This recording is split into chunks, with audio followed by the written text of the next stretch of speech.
loved the fellowship program. I thought it was such a catalyst and such an incubator. And it was a springboard, I think, for me to really develop, I think, my career path. I always liken CHA, I'm a gardener, so I think of it as a very fertile garden. You can plant a seed and it takes root because we have everything that we need here to really do good work and to make improvements. There are many, many things that were planted during this fellowship that I think I'll look back and be like, oh, it all sprung from that. I have received gifts from this fellowship that I had never expected to receive, and have, been changed both professionally and personally by some of the experiences and some of the activities that we engage with. I do think that the fellowship plays an important role at that kind of nexus of organizational change and improvement and personal and professional development. And I would like to see that it continues to play a role at that space, so that we've actually got an institution that is knit together better and is providing better patient experiences, more convenient care, more integrated care, and that the fellowship change projects have been a part of that transformation. The fellowship brings to life the principles of adult learning. Each fellow applies with a change project that must be of strategic importance to the institution, but also really needs to matter to the fellow. The change project really becomes the curriculum as fellows apply the principles and the tools that they learned in the fellowship to make real-world change. And the fellows teach and learn from one another.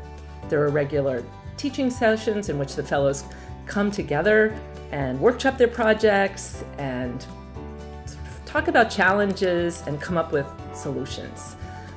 And in the process of the fellowship, they learn about this place, CHA, our own values and mission, our infrastructure, our staff and leaders, our strengths, and the opportunities that this institution holds for the fellows. And in this way, CHA really becomes part of the fellowship as well. Building capacity for improvement in an organization and developing people as leaders, none of that happens overnight. And so I really appreciate that CHA has a long-term focus and is willing to put time and resources into people to really help to grow capacity in the organization. And it was great because it was really empowering that change can come from the middle. It doesn't always have to be something that's dictated from the top down, but we were given authority and support to make change at our level. I was familiar with a lot of the tools that were going to be introduced here, but what I found out was there was a lot more to be learned by actually implementing and using them with a change project.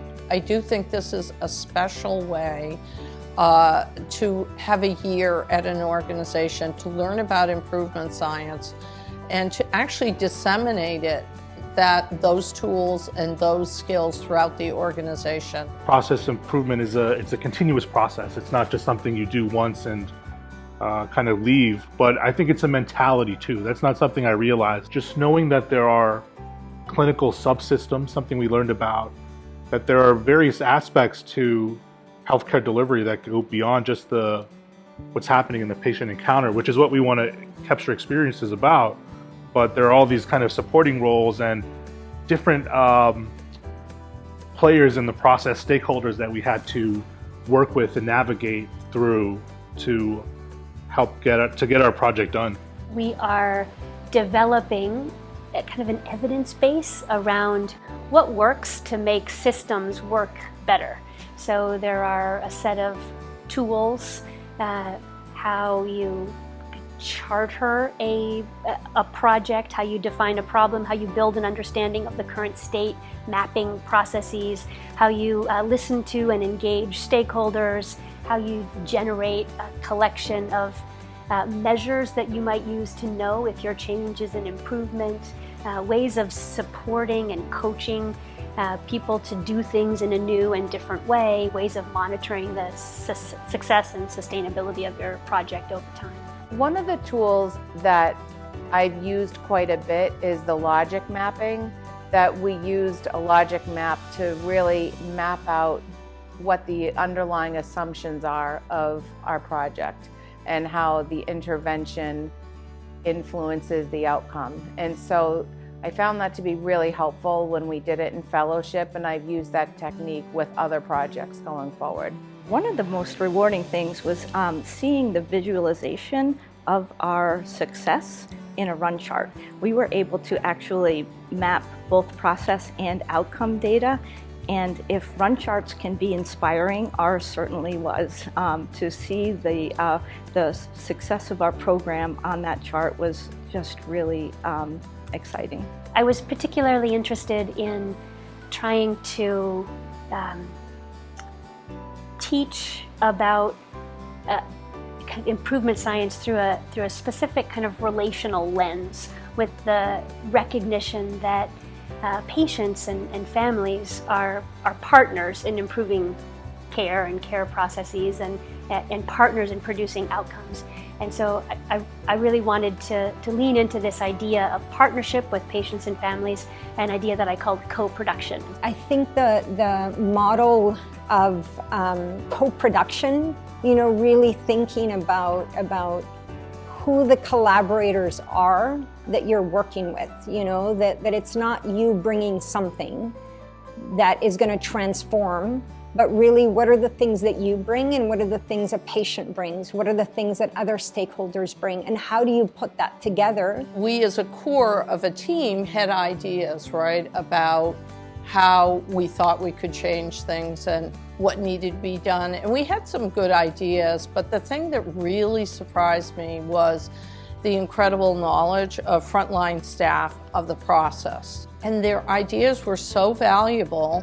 There were things that the core team, so the leadership team, never would have thought of. Individual projects have lots of discrete little successes. We've reduced the readmission rate for patients with COPD. We've increased the number of patients with opiate use disorder who are getting medication-assisted treatment for their illness. But I think perhaps the thing that I'm most proud of is that the individual fellows have really forged connections with one another, and so that we really have created kind of a learning community, or a community of improvers. The Gold Fellowship brought the three of us in our group together, and we lovingly referred to ourselves as the Golden Girls over time. It was a lot of laughter and a lot of, oh wow, how are we going to do this? So I think it really lends to longer relationships that go beyond just a, hey, I know that person, or I did this something with that person in some context.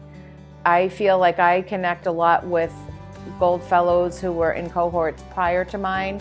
We all kind of speak a similar language, and so we're all available and able to connect, and wanting to continue our work of making improvements in the organization. We all share that passion collectively. This has been an extraordinary year, and the fellows' commitment to one another and to CHA and to their specific change projects has been really inspirational, and I hope that the things that we have learned together over the course of the year will continue to be generative in their own careers and their own commitment to making CHA the best possible place for patients and for staff and providers.